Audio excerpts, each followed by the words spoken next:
Continuing the conversation on Noah Potter, a four-star defensive end transfer committing to the Cincinnati Bearcats, and who better to have on to help us go inside what brought Noah Potter to the Queen City than Russ Heltman from AllBearcats and Sports Illustrated. He's on today's episode of Locked On Bearcats.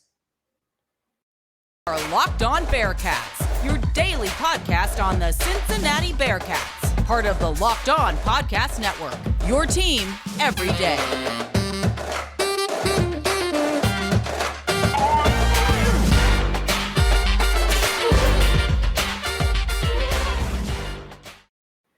Thank you so much for making Locked On Bearcats your first listen every day, free and available everywhere you get your podcast. Today's episode is brought to you by Bet Online. Bet Online is your number one source. It has you covered, your number one source for betting. That has you covered this season with more props, odds, and lines than ever before. Bet Online, where the game starts. Don't forget, if you're watching on our Locked On Bearcats YouTube channel, which is up to 108 subscribers, but we're not done yet, far from it. So hit that subscribe button. You can also like today's video and share a comment. My guest, Russ Heltman, likes that. And if you're downloading from an audio platform, Apple Podcasts, Spotify, Stitcher, wherever you're getting your podcasts, don't forget to subscribe there too. You can also like and share, you can share a comment and or give it a rating on today's show and all shows. So today we're continuing the conversation on Noah Potter, the four-star transfer defensive end from Ohio State who just committed to the Cincinnati Bearcats, and who better to have on explain this to us than Russ Heltman from AllBearcats and Sports Illustrated. So Russ, just take us through what brought this intriguing prospect, former four-star recruit out of Mentor High School. What brought him down I-71 to the Queen City?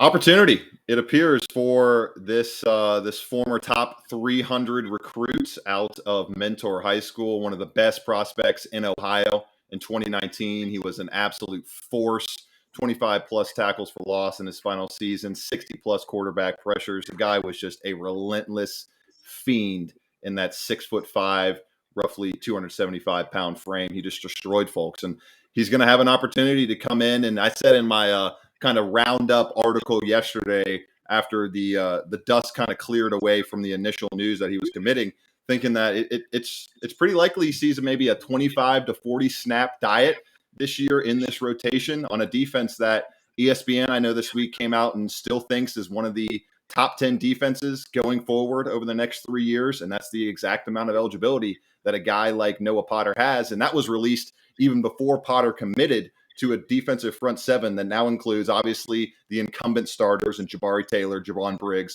and Malik Vann. But you got redshirt sophomores and redshirt juniors, the likes of Eric Phillips, Dominique Perry, and Justin Whitley, to go with Noah Potter and a freshman in Mario Eugenio as well. This is going to be a vaunted, hopefully healthy, well-oiled, and well-rested defensive line unit that I think could see a lot of guys be able to eat and show production, and Potter should be one of them. We'll see how he looks starting in fall camp in a couple months. You wrote in an article this week on AllBearcats that he's going to be able to rush the quarterback from the outside. How do you see him fitting into this defense, Russ? Because as you mentioned, it already has really good players coming back. You're going to see more of, hopefully, Javon Briggs. You're going to hopefully, I look at the linebackers behind this defensive line: Wilson Huber, Deshaun Pace, Ivan Pace Jr. coming over from that school in Oxford. So where does Noah Potter fit into this, what's still going to be a really good defense? I could see him playing primarily on the outside in this 3-3-5 defense. It wouldn't shock me to see him spot Javon Briggs at the nose tackle spot on a few snaps here and there. But where he's really going to make sure that frame thrives at 6'6", 275 pounds, is spelling guys like Malik Vann, spelling guys like Jabari Taylor, and being able to work kind of on that hybrid outside edge rusher position /5 technique spot that Myzay Sanders operated in last year. Obviously, that was a crucial role in this defense. It's not necessarily the most, lack of a better term, sexy role on the defense in terms of overall sack production, stuff like that. It's a lot of interior mucking up pressure roles that allow guys like Deshaun Pace, allow guys like Ty Van Fossen, Jaheim Thomas, Wilson Huber to come in and get sacks. Deshaun Pace, if I'm not mistaken, one of the team leaders in sacks last year. So when you have that type of ability and you have a player with that much pedigree in Noah Potter that can spell guys that already know the system this well in Jabari Taylor and Malik Vann, I think it's really going to be another reloading aspect of this team where they can kind of, at least on defense initially, hopefully pick up where they left off more so than people believe they could after losing all of that talent to the NFL. 6 defensive draft picks on that side of the ball. You mentioned that Noah Potter is going to play about 25 to 40 snaps a game. Does that mean he's a starter? Does that mean he's a rotational guy? What does the playing time and the depth chart positioning look like for Noah Potter, Russ?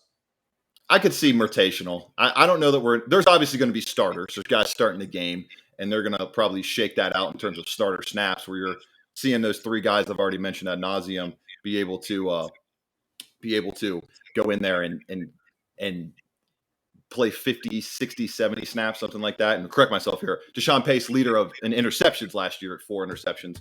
And then our guy Curtis Brooks was 7.5 sacks, making things happen on the interior. So that just goes to show you got Myjai Sanders blowing things up on the outside, lets Curtis Brooks be able to work a little easier, get off double teams on the inside, and get to the quarterback in the quickest path possible right there on top of the center and guard. So I think he's going to be in a rotational role, getting back to that question about Noah Potter.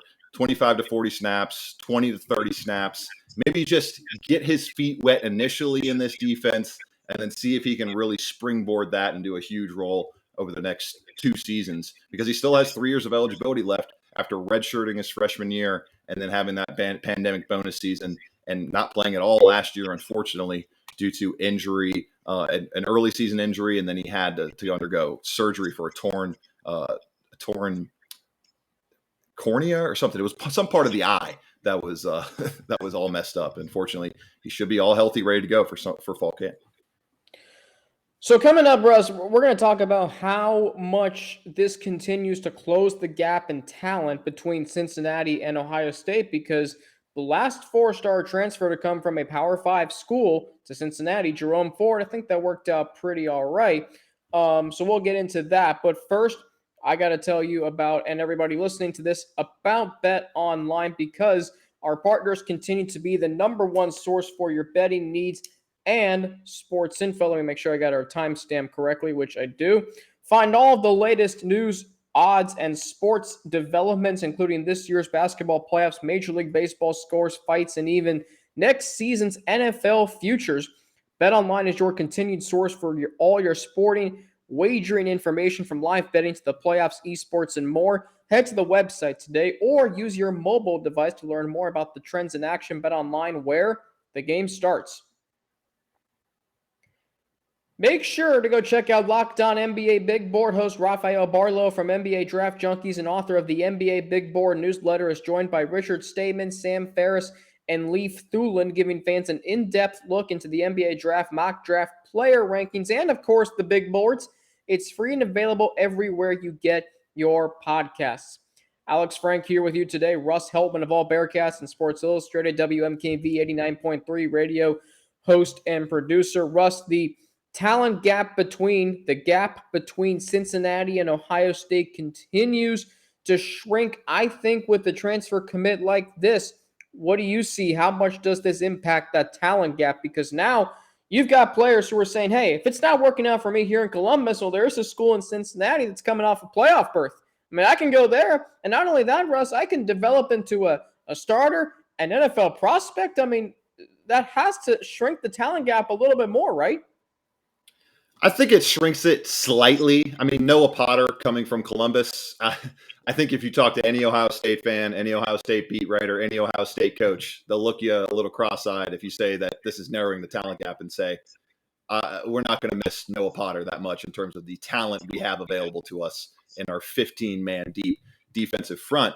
But what it does is, like I mentioned 3-4 weeks ago on this very podcast, with the transfer portal being as wide open as it is nowadays, thanks to the lifting of that moratorium a few years back, you now have the opportunity to start to pick off some of these guys here and there, these 4 stars, like you mentioned, that don't get that opportunity. They can go succeed and see a place in a program developmentally in UC that has sent 9 guys to the NFL, just developed multiple 2, 3, 0-star prospects and sent them to the NFL. So what I think this does a lot more to answer the question for UC than it does in terms of Ohio State falling back to the pack, if that makes sense.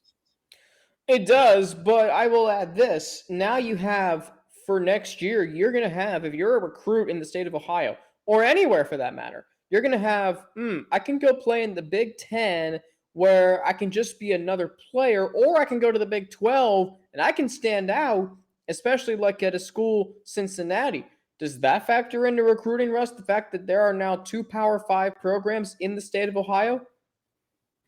I think it does, and it just played out in the last 24 hours. Bryce West, arguably he is definitively a top 3 prospect in this state in the class of 2024, and arguably number 1 prospect in the state out of Glenville High School up in Cleveland. 6 foot, 180-pound corner, just a do-it-all, can make every single type of play you ask him to make, and he can also return punts for touchdowns as well. Cincinnati just offered him recently, and they'll be in a neck-and-neck war with Ohio State, who's been on the ground floor of Bryce West from day one, and essentially most recruiting sites have them as a lock to land him. So that's where I think things will start to really even playing field wise. Sure, Cincinnati can grab a 4-star expat here and there, a 3-star expat here and there from Ohio State that isn't getting playing time.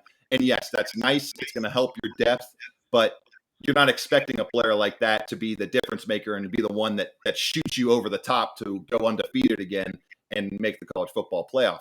But when they see the recruiting rankings continue to play out the way they do, these top 15 classes, the top 15 class that Cincinnati currently has, although no signing, so it's not really all that important until we see pen put to paper, that is where the impact can really be made. And that battle for Bryce West is a perfect example. Can Cincinnati, with Coach Kerry Coombs in the secondary as a cornerbacks coach coming over from Ohio State, can they throw their hat in the ring and be able to get into some of these in-state recruiting wars over these classes in the next 2 to 3 years, as opposed to, sure, Noah Potter was a top 300 recruit 3 years ago and a few injuries ago, but he has question marks. There is obviously question marks surrounding Noah Potter, or else his 6 tackles and pair of sacks in the spring game would have been more than enough just a couple of weeks ago for the Ohio State Buckeyes to plead and beg him to stay on the team and not move away. So that is where the real hay has to be made, and I think it will start to be made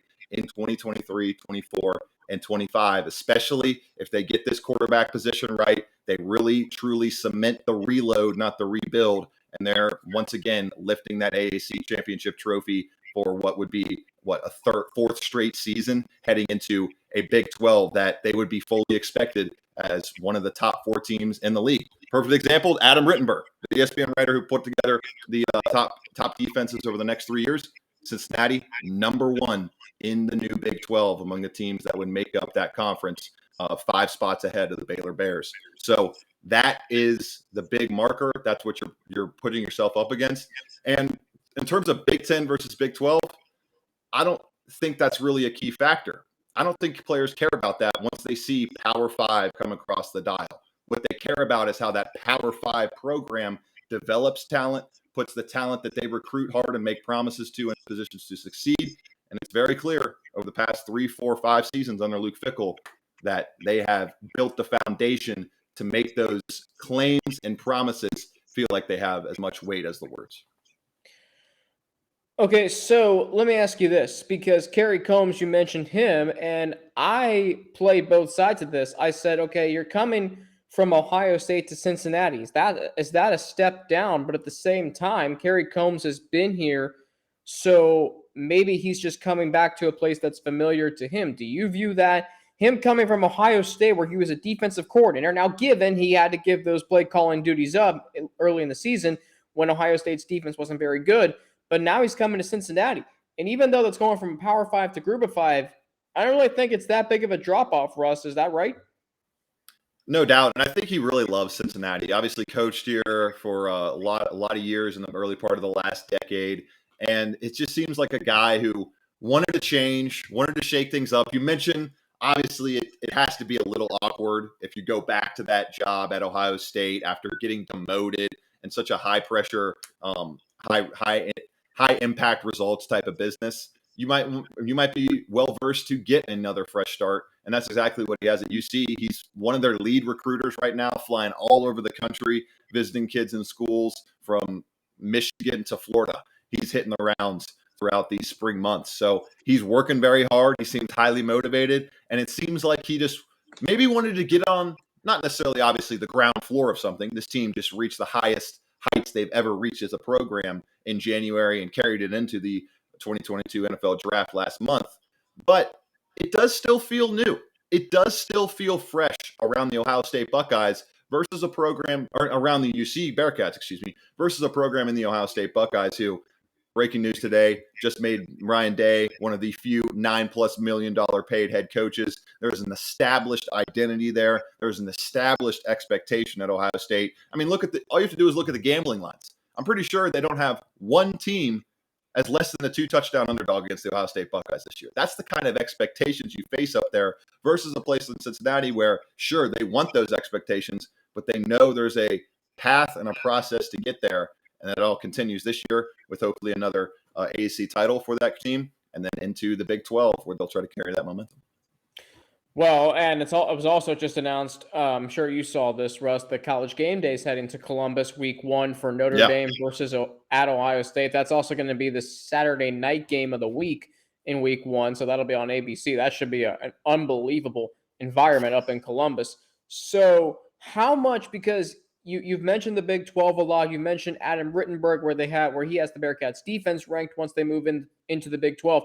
So how much is Noah Potter transferring here and what the Bearcats do leading up to the season, and once the season starts, how much is it's one eye on this season, but one eye on the future, making sure they're ready from day one once they join the Big 12 in just over a year?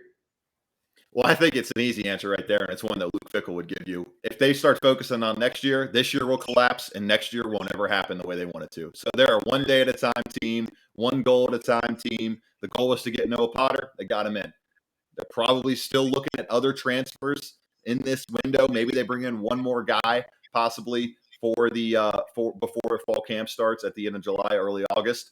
So to me, it's always about the day at hand, the day ahead for this crew, this staff, and it's one of the biggest reasons. It's a cliche in sports for a reason, and it's one of the biggest reasons why they have achieved heights no other staff in the history of this program has achieved.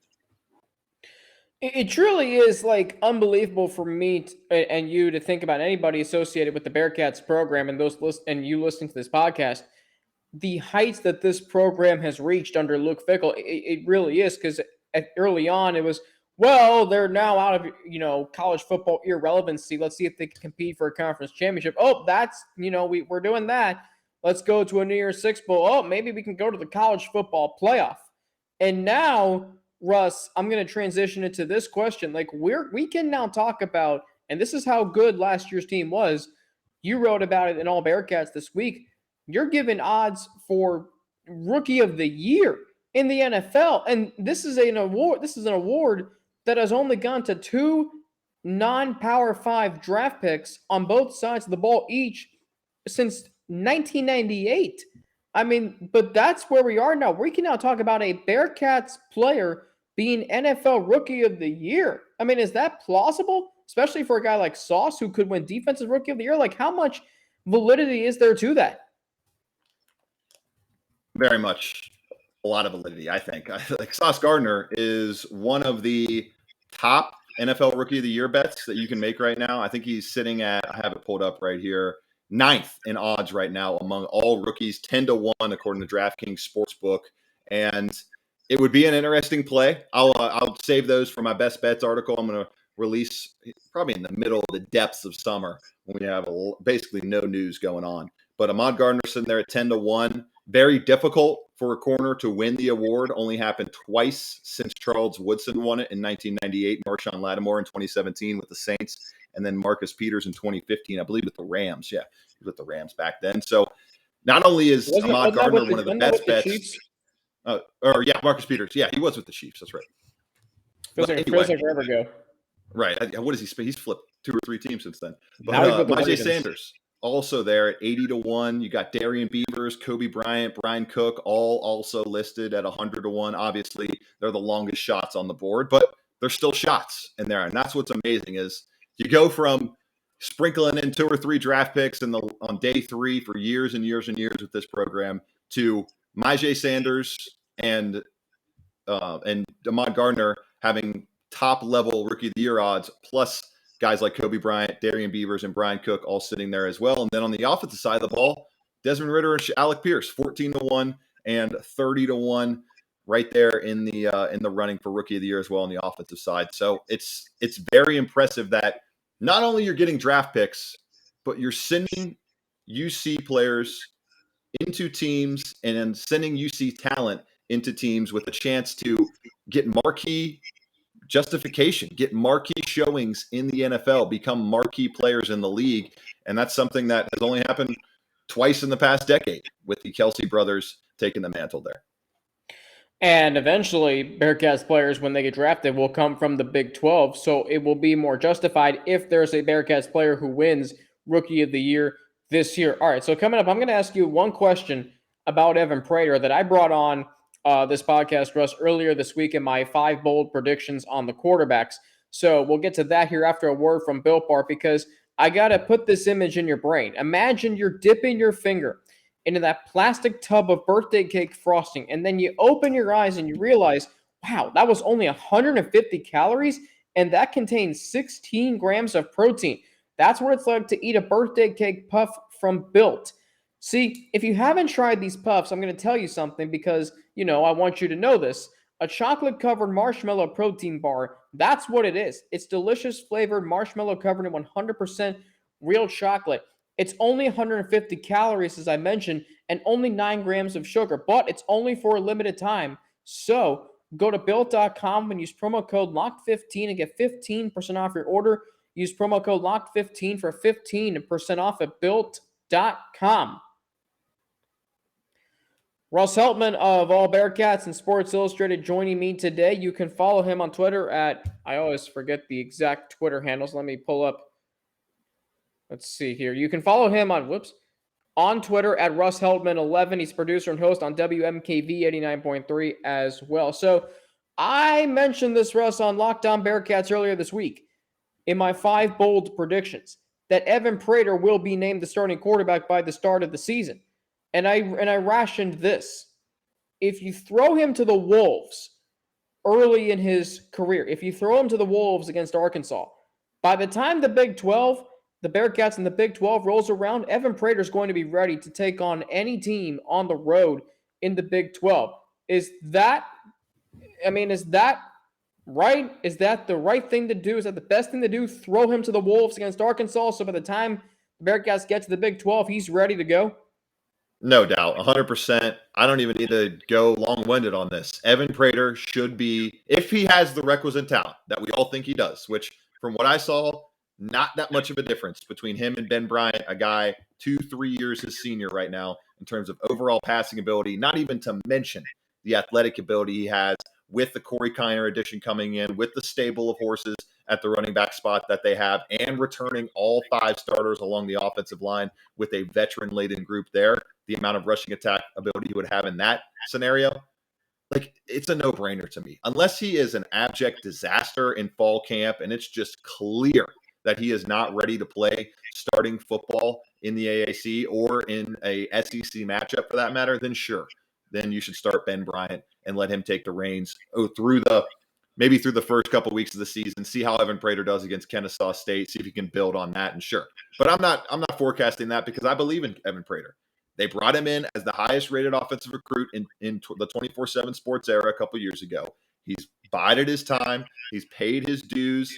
And I think he should get that opportunity because if he goes out and stinks it up against Arkansas, then that tells you a lot. But if Ben Bryant goes out and stinks it up against Arkansas, I'll ask you, Alex, what does that tell the team? What does that tell the fan base? What does that tell anyone associated with UC football?